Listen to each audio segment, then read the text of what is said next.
Buddy. Good morning, Zoomers. Good morning, people on Facebook Live. We have a new YouTube page. So good morning to all of you, or afternoon, wherever it is when you're watching. So, wow, this month is about community. This year we're taking our values, our Agape Bay Area values, and each month we're focusing on one of them. And this month we're focusing on community. And as many of you know, the theme for the year is living in the golden age. And so the theme this month is community in the golden age. Community in the golden age. And it's powerful, community is. So here's the thing. The community that it used to be, rather, that the individual person, the individual hero, the individual leader, that's what it was all about. And we've known since the harmonic convergence, actually, in 1987, I think it was, we've known since then that there's a new leader emerging, and that new leader is community itself. It's not about the individual anymore, it's about the community, and I get chills when I think about that. And as we all know, community is changing a lot. I mean, you know, I think of when I was at OCSL and there were like 300 people in the sanctuary, and now, you know, look at us, and I don't see that as bad. See, some of you do. I don't see that as bad. What I see is that we are becoming a global community. We are reaching people we never reached before. You know, we have people on Zoom, yes, and we have people on Facebook Live, yes, and we have people that are tuning in, yes, and we have our classes, each one which is a community in itself, and each class we have people that haven't been part of our community before that are in the class. I mean, do you see what's happening? Do you see what's happening? There was a powerful article in the Science of Mind magazine in March. And in this particular article, the author, Reverend Josh Reeves, was talking about how, what was the article called? Something like the music is still playing. How, yes, the forms have changed, and the music is still playing, and community is still happening. It's just taking different forms is what's happening now. And so I'm very aware that as we come together on Sunday mornings, it's different than it used to be, right? It's different. Different doesn't mean bad, because we have people on Zoom, we have people on Facebook Live, we have people checking in YouTube, we have people in classes. Do you see, it's the same essence of community, and yet it's expanded, it's expansive. And so what we want to do, and I treasure, I love being in person in community, I have to say that. I love that. And my preference is that we always are able to come together in person, because there's something about that touch, when I'm going to talk to in a minute. There's something about coming together and being able to be in physical proximity with each other, and sometimes people can't be here, and yet they can now, right? And yet they can. And you have the option, you know, some Sunday mornings I think I'd like to be in my pajamas watching as well, actually. That would not be such a bad thing. So I love the outreach of community now, and it's community that's going to, I don't want to save the world, because we're not about saving the world. We're about, as Reverend Michael says, we're about serving the new paradigm that's emerging, serving the new vision of humanity that is emerging. That's what we're about. And now, as you know, it used to be one person, Buddha, Yeshua, Jesus. It used to be some of our beautiful leaders, Martin Luther King Jr., Gandhi, Mother Teresa. I have a couple of quotes by her today. Hopefully I'll remember to put them in. And y'all know, I just let the notes go. And so, so it's about all of us. And what does that do? That gives each of us a sacred responsibility.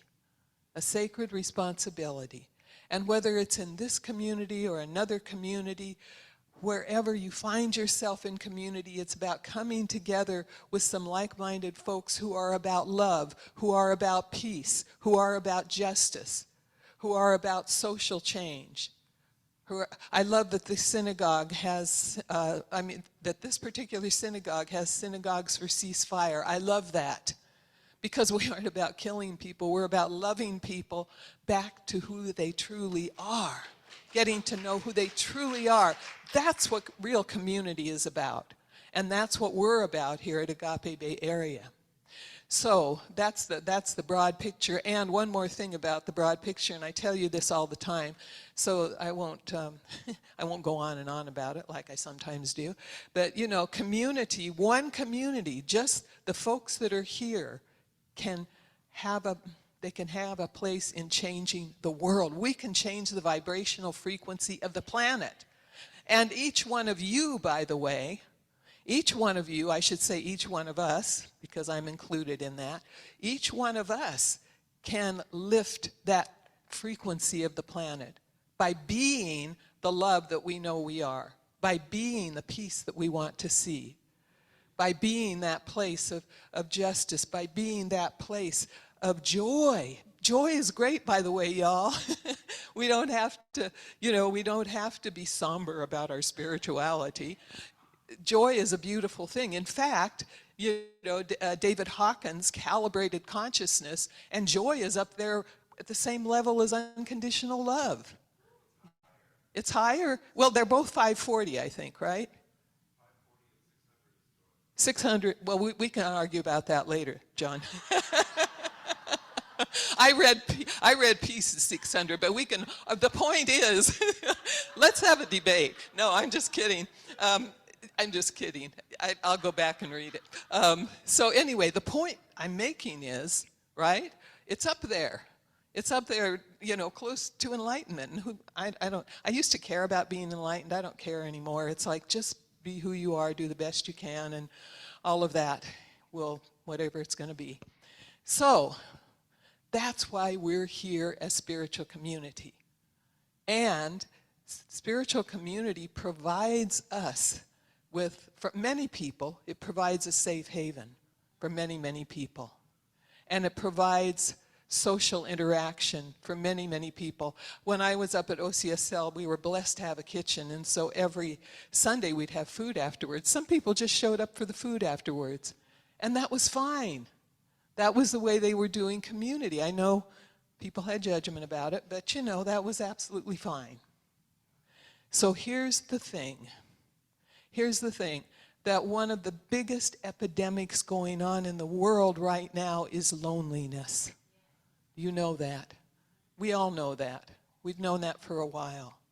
Mother Teresa said, the terrible poverty, the worst, the most terrible poverty is loneliness.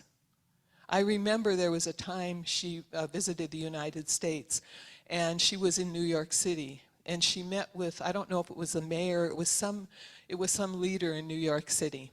And what she said to him, he was concerned about finances and about all that kind of stuff. And she was raising money for her community. And she said, however, she said, you Americans, the real poverty here is loneliness. The real poverty here is loneliness. And if you really loved each other, if you really, she didn't say this, I'm saying it now. My take on it is, if we really love each other, if we really come together with each other, there aren't going to be poor people anymore that are starving, because we will love people so much. We will share, we will be generous so much, because we aren't in our own little conclaves, thinking just about ourselves and how lonely and how depressed and how sad we are. So community definitely meets that need to come together, to be together. I don't know, I've been in community all my life. I'm blessed about that. As I was growing up, my family was a community for that matter. We were Catholics. There were 7 kids and 13 cousins, and that was a huge community for growing up. Then I went into the convent. That's another community. Then when I left, I was sharing with Margaret earlier, I was an agnostic for a while, and you might say, well, you fell out of community? Not really. I had my kids, and I joined La Leche League and became a counselor with them, And then I wasn't real good at that, by the way, but I did my best. And found a play group to be with. Do you see the need? We find the need. We find the people, and we find the people that we resonate with. And then finding the Church of Religious Science, which it was called at the time, in 1979. And I walked in there, and because I just didn't know what I thought about God or anything else, I walked in there and was like, yes, I got this. You know, I got this. I understand this kind of prayer. I understand this way of looking at spirit, because I didn't know how to look at God when I left the convent. So I walked into that community and felt at home. How many of you, when you've walked into a spiritual community, no matter what faith, you felt at home because you resonated with that? You see, and that's so powerful. That's so wonderful, and it fills that need to be together, to be together. You can look up statistics. I was frantically looking up statistics yesterday as if I'm going to rattle them all off to you about how many people are lonely and what categories. I'm not going to do that. I don't want to focus on the loneliness. I want to focus on the solutions. So today, I'm saying that it meets that need. And as Reverend Michael often says, and I love this, community is immunity. Because actually community, and I'm talking about any community of like-minded people that is for good, you know, that community is immunity. We have better health when we're in community. These are statistics, folks. This is what's been proven. There's less depression when we're in a community. People have a 50% greater chance of living longer when they're in community. All of these. Community is immunity. Because we're here with each other. We're here for each other. We're here when those times are difficult. And we all have had those difficult times. We know what that's like. I think every single one of us. We've had that kind of time. And for me, being in community, and particularly, I've always had this spiritual longing since I was a little kid. Even when I was an agnostic, I was looking and searching. But being in community adds that prayerful space too. That I know that I can get a prayer. And the kind of prayer we do here, affirmative prayer, makes sense to me. So, where am I going with this now is the question I'm asking myself. I'm asking spirit within me, where am I going right now? I know where I'm going. So, spiritual community also, and I've been a minister long enough, and a practitioner long enough, and just a member of spiritual communities long enough to know that community requires spiritual practice. And what do I mean by that? In any relationship, and in particular any long-term relationship, aren't we challenged sometimes? Don't our egos get in the way sometimes? Don't our old patterns of behavior get in the way sometimes? Don't our old thought forms get in the way sometimes? Has there anyone in here who has never had a challenge in a relationship? Anybody? I'm looking. We've all had it, and that's fine. There's nothing wrong with that. In fact, it's a good thing, because what it does is it shows us this is how I'm here to grow right now. This relationship is growing me right now. And for me, some of the most difficult relationships have been the most growth enhancing, because they required me to grow. They required me to grow in patience, in compassion, in forgiveness, all of those and more. And so when we come to spiritual community, what happens lots of times is those patterns still show up, believe it or not. And so in community, we are in touch with each other. And the more involved you are in community, and please be involved because that's where your greatest growth is, the more involved we are in community, the more those old patterns are going to show up, the more the ego stuff is going to show up, the more that the old ways of relating are going to show up. The way that our family did things is going to show up. I don't like calling community family, by the way, because to me that's kind of an invitation for all of the old patterns to come out and dance with each other. So all of those things show up, so we get to practice with each other. And see, what I notice sometimes happens in any spiritual community, whether it's Christian, whether it's Islam, whether it's Jewish, whether it's whatever, a Hindu, no matter what the religion is, Zoroastrianism, whatever the sect is, or the way of worshiping is, it comes up because people are people are people. And people show up as they show up. Now what happens lots of times, and I've noticed it everywhere, is that when it gets rough, when it gets difficult, people either step aside for a while or they leave. And I've noticed that. And I'm telling you right now that those are the times we need to show up.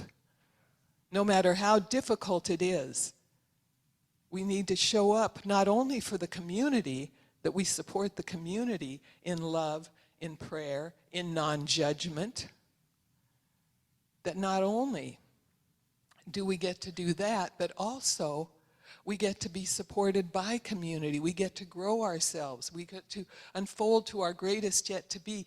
My greatest, well, almost. My older daughter was my greatest growth experience. However, that, and she today, she knows to this day that I mention that in talks, and she's fine with it. So I just have to say that, because some of you know her. So what was I going to? I got so distracted. What were we? Greatest experience was in spiritual community. Was in spiritual community. And there was a time I thought to myself, I never knew spiritual people could be mean. And there was meanness happening, you know? And I was the brunt of some of it. Can you imagine that? And I got to grow. One person in particular still sticks in my mind, and I should put him on an altar, really, because he grew me so much that I got to totally shift old patterns of behavior. Totally. Thank you for growing me. So in community that happens. Now, if I had decided I don't want to be the leader of this community anymore, look at this, I won't say the word, that's happening. Look at this stuff that's happening. And he wasn't the only one. And so, and something in me said, nope, you got to stay. You got to stay. You got to stay. You got to have your courage. You got to be brave. You got to grow. And I remember I had a dream at that time.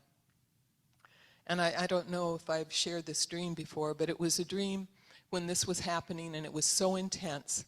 And in the dream, Reverend Michael and I were in a red convertible. Pretty snazzy, huh?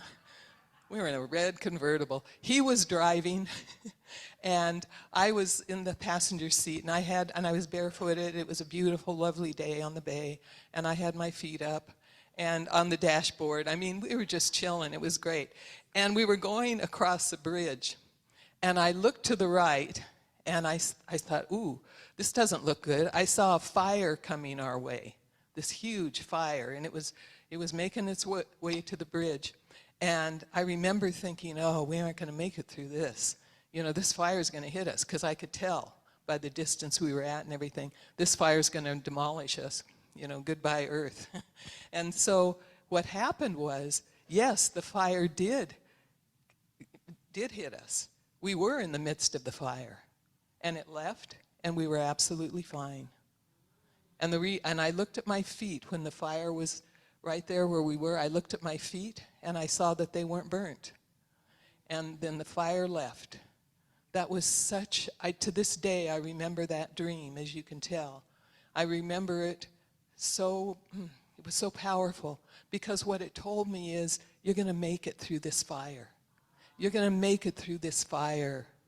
And what you need to do, and for me, Reverend Michael, if any of you don't know Reverend Michael, I'm talking about Reverend Michael Beckwith, who is the founder and spiritual leader of Agape International, and my spiritual mentor and teacher. And what I saw, what I interpreted, was that he was driving the car, and what he represented to me was the Christ consciousness. Was the God consciousness. He represented consciousness to me. And so I knew what I needed to do, which I knew anyway, and this intensified it. It made it so real, was that I needed to stay in consciousness during this. I needed not to shame and blame. I needed to do my forgiveness work.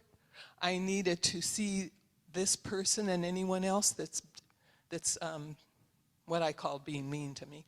I'm sure there's a better way of saying it. But to see those people as the divine as well, the divine who is just not doing its best at the moment. You know, I'm shaking while I'm talking about it because I haven't shared that dream with many people. And so that dream was pivotal. And I shared it with Reverend Michael, and he saw the same thing. And he said, yeah, that's a prophetic dream. It's telling you that the outcome's going to be just fine. And it was. And it was. And it grew me. And I'm a better leader today. I'm a better minister today. I'm a better person today. Just forget the titles. I'm a better person today than I would have been without the input of those individuals. So, you know, go for your blessing. Don't shy away from your blessing. Every circumstance brings a blessing with it, every single one. And that one was so, because one of my big things, I like to be accepted. I liked to be liked. And everybody always did like me, because I'm kind of a likable person, usually. But I was doing some things that really, excuse my language, pissed people off. I was making some changes that really annoyed people. And so I got to experience what it was like to be on the other end. At Agape International, I'd been director of the pastoral care program. The director of the pastoral care program is the one that takes care of people. When they're sick, they come to me, and then I would make sure they got taken care of. When they had a death in the family, do you see how I was set up to be liked? It was quite lovely. And then when I became the spiritual leader of a community, it was a whole other thing. Hey, we're going to make these changes. We're going to change the authoritarian leadership to shared leadership. Ooh, not what people wanted all the time. And it worked beautifully, and some people were upset, and eventually they left. Because what will happen when you stand in your own consciousness, when you stand for truth, when you stand in love, people will either change and become more loving and more truthful, or they will leave. Those folks left, and that was fine. So that's what's going to, so I'm saying that. Why am I saying that in a talk about community? Because that's when people leave lots of times. They leave when their blessing is right in front of them. I've seen that happen. I've seen it in churches. I've seen it in synagogues. I've heard about it in other places as well. Stay for your blessing and know that you are a part of a community that stands for justice, love, peace, harmony. And we have the spiritual principles to know that God is everywhere, in, through, and as all of creation. Whatever you want to call that God. I like to call it the presence. For a long time I was liking to call it the field, the quantum field. Whatever you want to call it, it doesn't make any difference, because God really doesn't have a name, you know. God is not a person in the sky. God is an energy, a life force that's everywhere, in, through, and as everything and everyone. And as a community, we are dedicated to seeing that in each person that comes through our doors, whether they're here for a reason, a season, or a lifetime. It doesn't matter to us. We just love you. And as some of our practitioners like to say, we love you back to wholeness. We love you back to who you really and truly are. So be here for that. And the last thing I want to say, and I'm sure I have a lot of other stuff there that I wrote down, but the last thing I want to say is serve spirit in everything you do. And in community, serve the greater community. Don't get attached to particular leaders, to particular people. I remember the people at OCSL that were just so dedicated to the community that no matter who the spiritual leader was, they were there. They were there, and they were knowing the truth, and they were loving, and they were non-judgmental. My favorite quote by Rumi is, "Beyond all wrongdoing and right doing, there's a field. I'll meet you there. I'll meet you there." And the final quote by Mother Teresa is, "I can do what you can't do. You can't do, I can do.